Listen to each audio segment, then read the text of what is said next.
Hey YouTube. So, my hypomelanistic shed. That's what I'm calling her. I don't know what I got her as. I got her when I first got into snakes. And, fish think I'm feeding him again. I got her when I first got into snakes. I went to a reptile show in Arlington, Texas. Awesome show. And, didn't know what I was doing. Got my first couple of snakes there. Picked her up for $100, which is not bad at all. And she was a hatchling at that point. So I'm going to call her hypomelanistic red-tail boa. She's cool. She's really cool. She just shed. Not last night, but the night before. Just now getting able to do a video. But I've had her on spring break of 2012, of this year on 2012. It'll be, sorry for grabbing her so fast, she's just very strong. Should be 2 for me. I've had her for 2 years, so she's probably about 2 years old. I've had her the same time as I've had the jungle, and she's a big girl. She's about 5 feet. She's really thick around, She eats jumbo rats. She's playing with the fish, and she's really pretty, especially when she sheds. She's really cool. Boas are really great snakes. If you can handle the size, you can get you a boa. Because, you know, the only bad thing about boas is their cage, their feeding times. Once they start getting about this size, which I'm already, seeing it, she is a very, very aggressive feeder, and she'll bite anything before and after a feeding that comes in her face if you're not careful. I have not been bitten by a boa, so I'm very fortunate to have not been bitten by this. Just about everything else has bitten me, except for a boa. Especially everything I have, except for a boa. And it's not fun, I bet. So I have those hook teeth and everything. I've been careful enough. You just got to make them realize that you're not food. Because they get into feeding mode. It's when their pupils you can tell when they're in feeding mode, for the most part, when their pupils are really big and they show off signs like, S shape, or, they are watching every movement that you do. That's when I know not to put my hand in front of her face, because she'll think it's food real fast.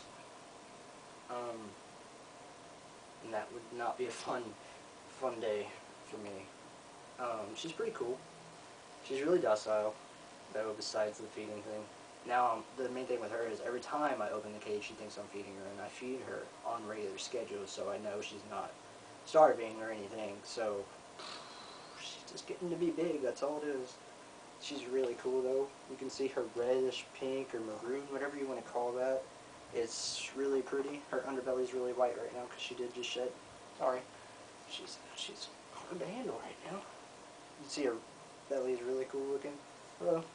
And so she wouldn't bite me. Right here I can tell she's not in feeding mode. She's just like, what the heck's going on kind of mode. She's just playing around. The cool thing about boas is that they'll actually settle down after a few minutes. They like faces. And I'm going to assume that's because your face is a very warm part of your body. It's a very, very warm part of your body. So they're just like, what is that? I have to be careful with this one when I have her standing up in my room, because most snakes actually like fans. I don't know, it's like mesmerizing to them, the spinning.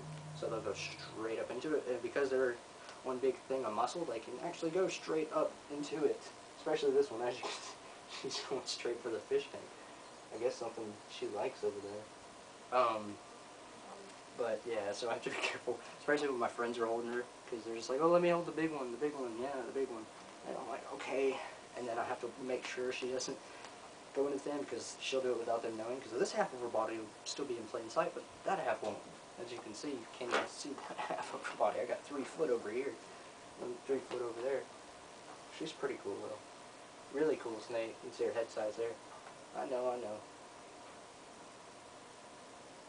But it's like my oldest snake, pretty much. I think. I don't exactly know. I don't know how you would exactly know unless you hatched it out. But yeah, she's really cool. She's got a gray head compared to her body. It's really gray. Always like that.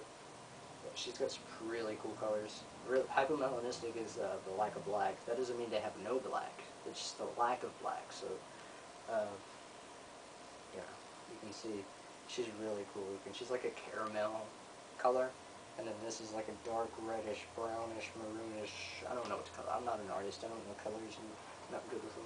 She's pretzeling me right now. She's not even tensing up. If she was tensing up, I wouldn't be able to tell you she was tensing up. Not saying she's dangerous, I'm just saying they do have a lot of power, especially if you've ever seen this one eat. Whew, it's pretty cool though. It's really cool to see the power of a snake. Just, I don't even know where her head is. I don't know. Where you at? Hello. Hey, where you going? It's a really cool black tongue too. Smells everything. Her pupils are normal. Because I fed her 2 weeks ago, so she's due for a feeding this week.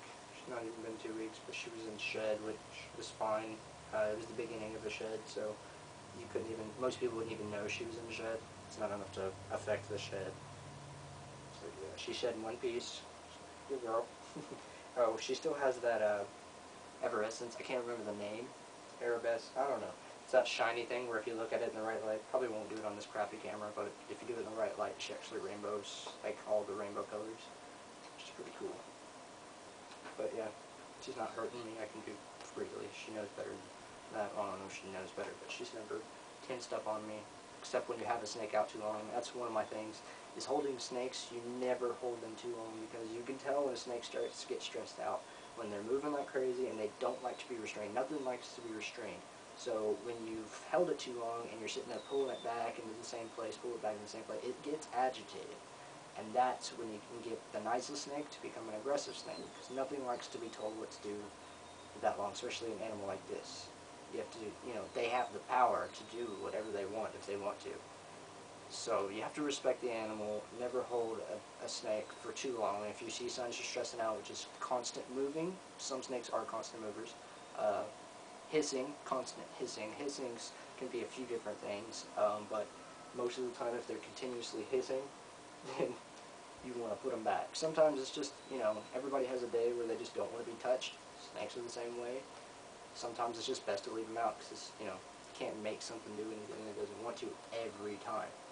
So I like to tell people, don't hold your snake in. When people bring snakes into the store, I'm like, just make sure you're not stressing it out too much or something like that, because you can, I don't take my snakes out to public. I mean, if I did, I'd bring them in containers to keep the stress down at the minimum, but I'm not one of those people that's going to drive around town with a snake on my neck. Sorry. For the people that actually do know snakes, they don't do that. The people that have just gotten into snakes, they carry their snakes around like nothing. But that's just a side note. Just peeking. It's pretty cool. Wonderful snake though. If I was to ever take a snake into public, I would probably do this one. It'd give me a lot of looks too, but she's one of the snakes that I would actually trust to stay calm the whole time. But like I said, I probably wouldn't do that. Well, I'm going to put her back before she gets too unhappy. She needs to stretch anyway. She's been in that cage for about a week and a half now without being touched. So, say goodbye. And let me know what you guys think of my hypo-melanistic red tail boa. Her name's Aurora.